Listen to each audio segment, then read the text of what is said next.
This is my update for Russian military operations in Ukraine for December 17th, 2022. As I like to do, let's take a look at the map. This is liveuamap.com. It is very pro-Ukrainian, so keep that in mind when taking a look at it. And as you can see, just at face value, you can see these mean air defense systems are active. Ukraine claims they're shooting down all of these Russian missiles and drones that have been being fired at Ukraine for over a day now. And we also see that the front line is more or less static. I wouldn't say static as in nothing is going on, but there's a lot of positional fighting taking place. And there is intense combat taking place in and around Bakhmut. And even this pro-Ukrainian map is admitting that Russian forces are on the offensive and they are taking territory. This is a small town right here. They claim this private military contractor Wagner has taken this town. So that is the situation on the ground. I want to talk a little bit more about these missile and drone strikes. So from the BBC, this article right here, Ukraine's second city, Kharkiv, without power after Russian strikes. And the article says, Ukraine's second city of Kharkiv, or I call it Kharkov, was for hours left without power after the latest wave of Russian strikes targeted energy stations across the country. Local officials said as many as 9 power facilities were hit by Russian forces as Russian forces fired 76 missiles and carried out drone attacks on Friday. Kharkiv's mayor said the city suffered colossal damage. By the evening, 55% of residents had electricity back. The article also claims that Russia has launched more than 1,000 missiles and Iranian-made attack drones since the wave of strikes began on 10 October. So since October, over 1,000 missiles and drones have struck Ukraine. If you look at the total number of missiles and drones since this all began in February, the Russian special military operation began in late February, we're talking thousands of missiles and other long-range precision-guided weapons. But the BBC also claims, although most of them have been intercepted by air defenses. Well, that is highly unlikely if Ukraine's power grid is this heavily damaged. It's highly unlikely that most of the missiles have been intercepted and only a few got through. This type of damage would not be possible. Let's look at this Guardian article. Russia carries out more mass strikes on Ukraine's energy infrastructure. Power outages reported after a barrage of rockets fired at several regions in second such attack in days.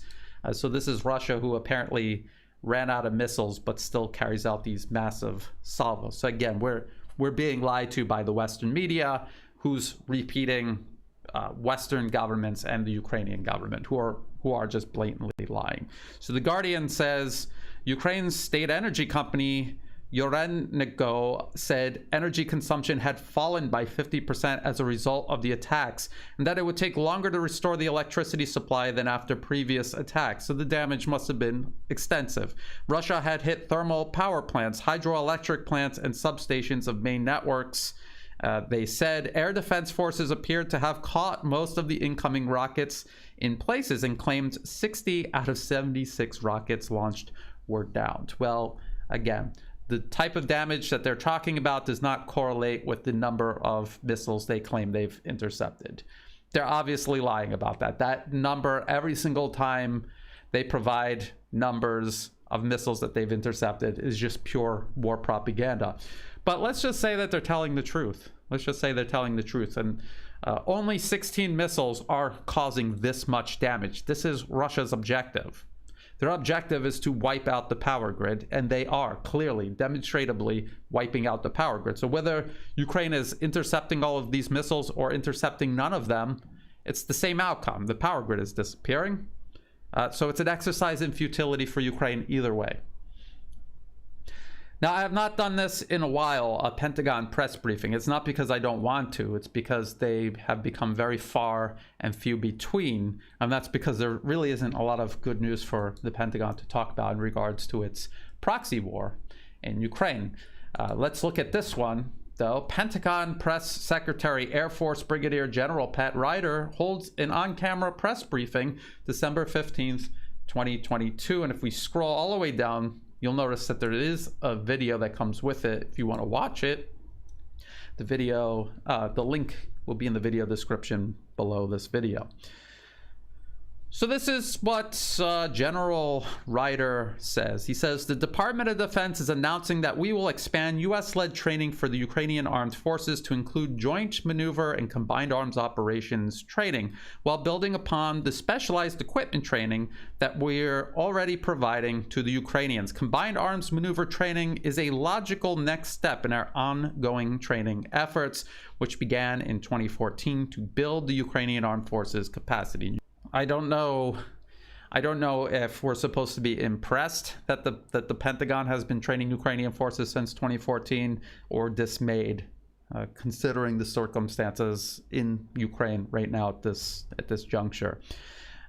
General Ryder also says this joint maneuver and combined arms training will be conducted by the U.S. Army Europe and African Command's 7th Army Training Command at U.S. ranges in Germany. So you're going to be taking Ukrainian troops previously, before the special military operation began, NATO was training Ukrainian troops in Ukraine. And there were already limits to how much they could do in regards to that. And that was in Ukraine under relatively ideal conditions. Now, under much less than ideal conditions, they will be moving Ukrainian troops out of the country to Germany, training them and bringing them back. This program, this extended training, will provide training to approximately 500 Ukrainians per month. Only 500 per month. It's essentially focused at battalion level. And so as we move forward, we will stay flexible and adaptable based on the needs of our Ukrainian partners and the evolving situation in Ukraine. So 500 Ukrainian troops per month.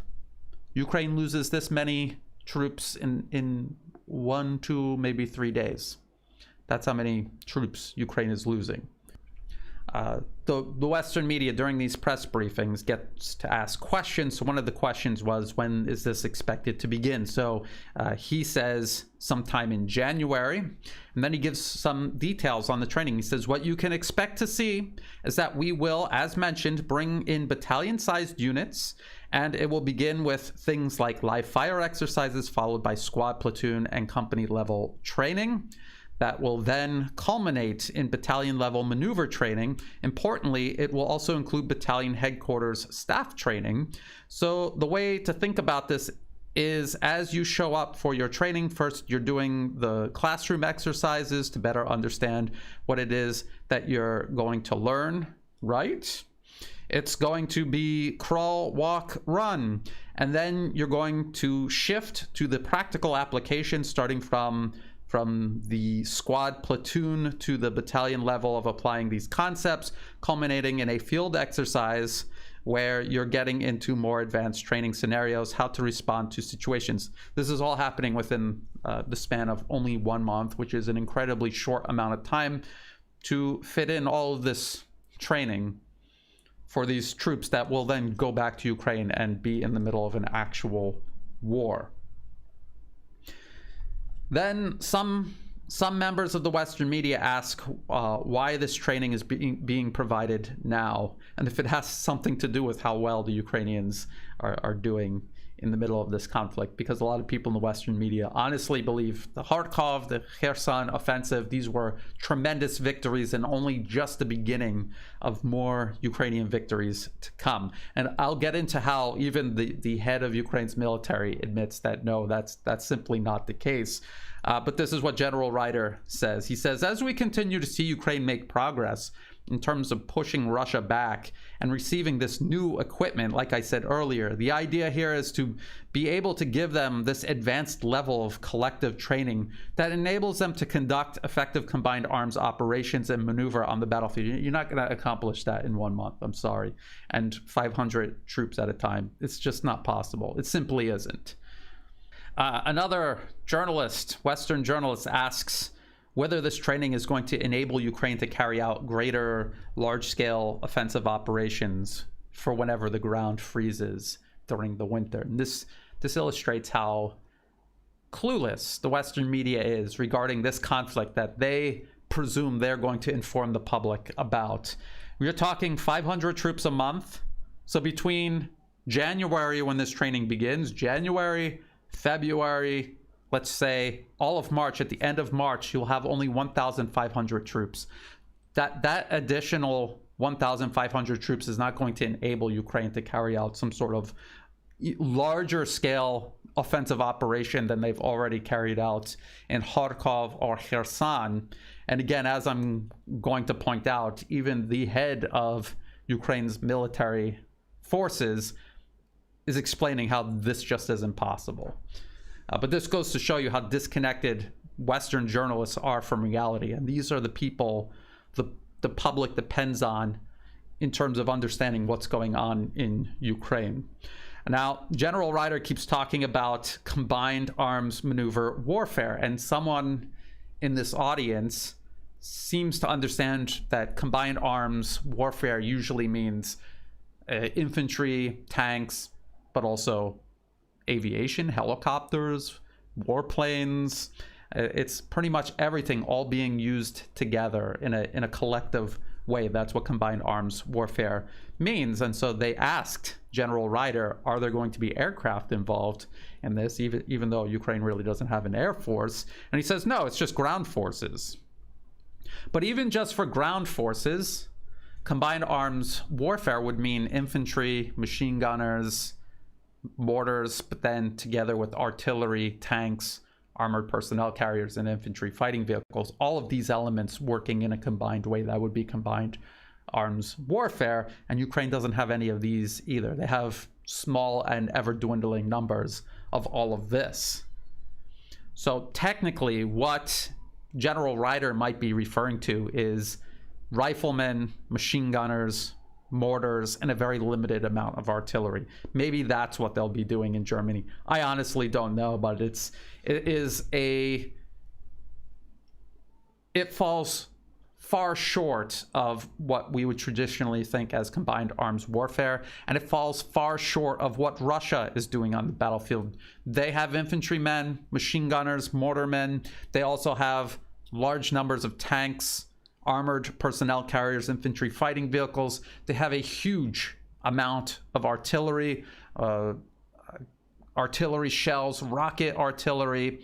They have long-range ballistic missiles. They have cruise missiles. They have the whole range of equipment, weapon systems, and military units to carry out true combined arms warfare against Ukraine, which doesn't and will not be getting these elements anytime in the near or even intermediate future.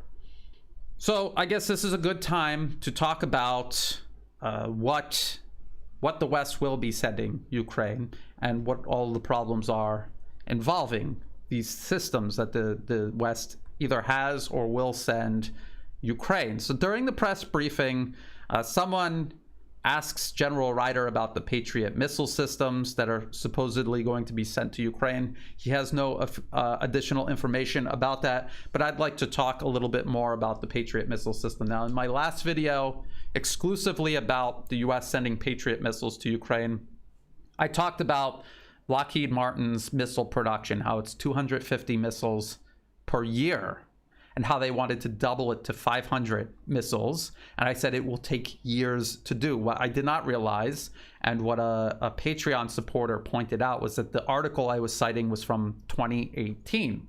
So I want to make a little bit of a correction, but as you will see, it really doesn't make that much of a difference. So this article from Camden News, which was cited by the official Lockheed Martin website, Lockheed Martin accelerates production of PAC-3 MSE. So they're talking about expanding the production of these missiles.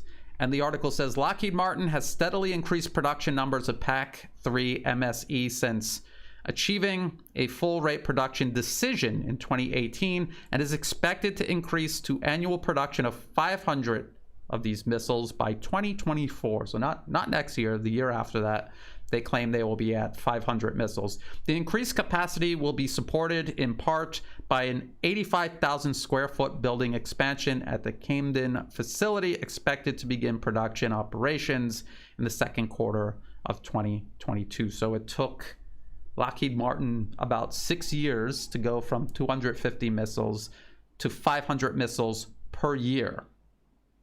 And they had to build this additional space to do that.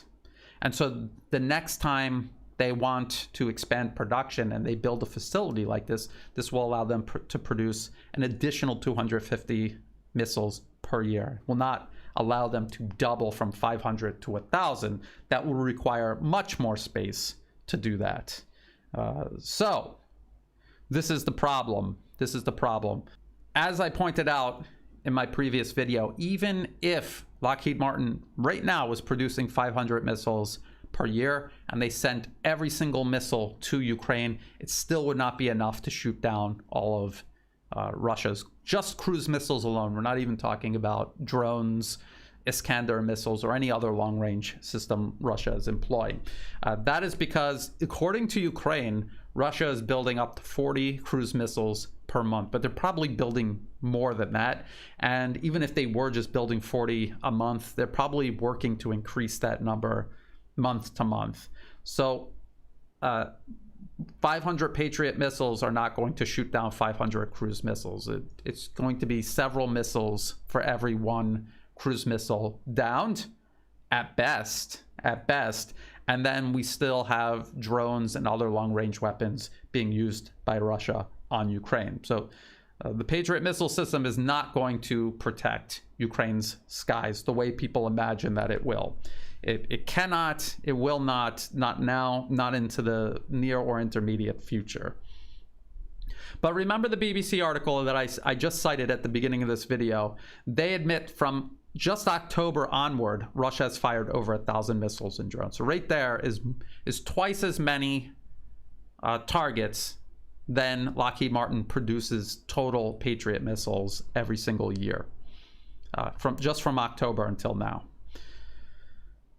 So in other words, short of massive military industrial expansion, we're talking about unprecedented investment in building up the West's ability to produce weapons at a large scale. Short of that, there is no long-term solution to this problem, and there is absolutely nothing, literally nothing the West can do short-term to solve this problem Ukraine has, that they are running out of absolutely everything, and Russia is still showing up with new weapons on the battlefield, even at this stage of this very intense, protracted conflict.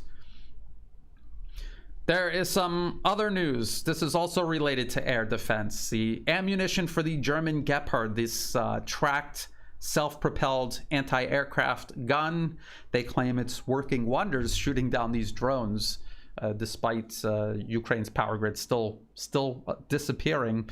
And it requires 35mm ammunition, if I'm not mistaken. And apparently this was produced in Switzerland. And Switzerland said they are not transferring this ammunition to Ukraine because they want to remain neutral. They don't want to get involved in this, and who could blame them? So from Turkish media, this is a Turkish media source, German arms company Rheinmetall expands ammunition production. Rheinmetall wants to expand local ammunition production after Switzerland objected to ammunition deliveries to Ukraine. And as I've explained many times, expanding production takes time. So let's see what this article has to say about Germany expanding ammunition production. German arms company Rheinmetall is expanding its ammunition production in Germany. The facilities for so-called medium caliber ammunition should be ready in January, the defense company confirmed to the DPA news agency. So that's actually quite quick. One of the triggers is a veto by Switzerland regarding ammunition deliveries to Ukraine. The export of old stocks of the weapons material needed for the Gepard anti-aircraft gun tanks would have required the approval of the Swiss government. However, Switzerland invoked its neutrality and rejected the delivery.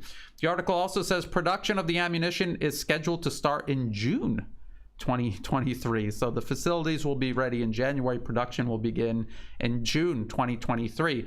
In addition, Rheinmetall would then be in a position to deliver the first batch of Gepard ammunition as early as July, a company spokesman said. According to reports, this will involve up to 300,000 rounds for Ukraine if the German government places a corresponding order. So at the earliest, it'll be over half a year before this ammunition is going to reach Ukraine. And there's a lot of ifs involved in whether this is even going to happen or not. And so you add that to the Patriot missile shortage that actually began before Russia began its special military operation in Ukraine. Before any Patriot missile systems are going to be sent to Ukraine, they're already running out of Patriot missiles because Saudi Arabia is burning through not only its own stockpiles, but the stockpiles of its neighbors, because the US doesn't make enough missiles each year to replace what Saudi Arabia is burning through. And now you're going to send it to Ukraine, where they will burn through even more missiles because they will be faced with many more targets. And then add that to the West running out of artillery shells, running out of artillery pieces to fire the artillery shells, the steady depletion of Ukrainian tanks, infantry fighting vehicles, and armored personnel carriers, their air force being virtually non-existent. Again, you can see how desperate the situation is for Ukraine. This is something that the Western media has been slowly, but I would say surely, admitting to over the last couple of months now, actually. And there has been this media blitz conducted primarily through the British media, interviewing senior Ukrainian military leaders and also President Vladimir Zelensky himself. And it represents Ukraine itself, Ukraine's leadership itself, and beginning to admit and realize the situation that they're in. So Alexander Mercouris of the Duran, he did an excellent video on this media blitz, and in particular the interview of Ukrainian General Valery Zaluzhny.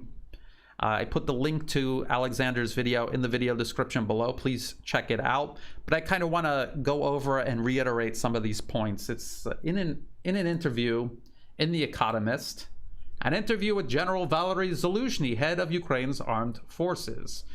And all throughout this interview, you're not hearing this confidence or optimism that we've heard in the past from Ukraine's leadership. And we knew then that the optimism and confidence was an act, that they knew how bad the situation is. Well, they're dropping the act. And we can debate about why they're dropping the act. But one of the questions in this interview was whether or not Ukraine is holding back on its advance on Crimea, because again, a lot of people believe that the Kharkov offensive followed by the Kherson offensive, these were tremendous Ukrainian victories, and it was the beginning of a much wider offensive that Ukraine was pursuing, and that they were on the verge of pushing Russia out of all territory Kiev claims is Ukrainian. And we know that that is not true, and now we see Ukraine hesitating. So what happened? Why has everything ground to a halt? Well, it's grinding to a halt because, as I said, it was not the beginning of a great Ukrainian victory. It was the beginning of the end for Ukraine. It was one last desperate push before everything started irreversibly collapsing. This is exactly like the Ardennes offensive during World War II. The Germans threw everything they had into that offensive, and then after that, it was just an irreversible collapse until their complete defeat. So this is what General Zaluzhny says. He says, I know that I can beat this enemy, but I need resources. I need 300 tanks, 600 to 700 infantry fighting vehicles, 500 howitzers. Then I think it is completely realistic to get to the lines of February 23rd. But I can't do it with 2 brigades. I get what I get, but it is less than what I need. It is not yet time to appeal to Ukrainian soldiers in the way that Mannerheim appealed to Finnish soldiers. And Alexander Mercouris does a great job explaining what he means by that. That was essentially Finland being in the exact same situation Ukraine is in, and finally admitting that there was no way they were going to beat the Soviet Union, and so they capitulated. And this is what General Zaluzhny is referring to, and the fact that he's referring to this at all means that they're starting to talk about eventual defeat. That is what they're doing. Now, 300 tanks, 600 to 700 infantry fighting vehicles, 500 howitzers. The West couldn't send this to Ukraine if they wanted to. They can't. It's not a matter of will. It's a matter of they physically do not have this to send to Ukraine without their whole military disappearing and just being transferred to Ukraine, and then also disappearing, because I'll tell you exactly what will happen.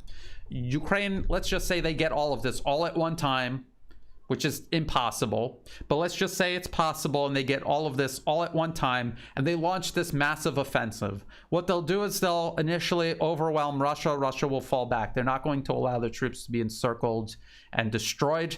They will preserve their fighting capacity. They will move back. It'll be a fighting defense, and they will eat up Ukraine's forces exactly how they ate up Ukraine's forces during the Kharkov offensive and then also the Kherson offensive, which is why General Zaluzhny is begging for this additional equipment, weapons, and ammunition in the first place, because his previous reserve is now gone. It disappeared during the Kharkov and Kherson offensive, and now they are spread thin, and he even admits that in this interview.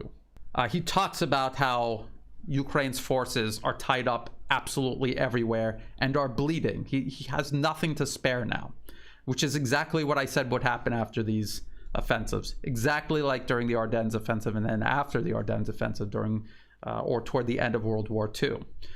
Then he starts complaining about, he's claiming he needs all these additional systems, but then he starts complaining about the systems the West has already transferred to Ukraine. So HIMARS, and just like I said, the HIMARS are having no impact. He complains that Russia has put all of the targets Ukraine wants to hit out of range of HIMARS, and now he's begging for longer range weapons, which again, even if he gets them, Russia already has them in abundance. It's not a capability that Russia doesn't have, and it certainly is not a capability they can't, a threat that they can't adapt to. This whole interview is him talking about how essentially how bad things are, and he's explaining what he needs to overcome these problems, but these are things that the West simply doesn't have to give Ukraine. These are things that don't exist except maybe in Russia, and he's at the losing end of that arsenal.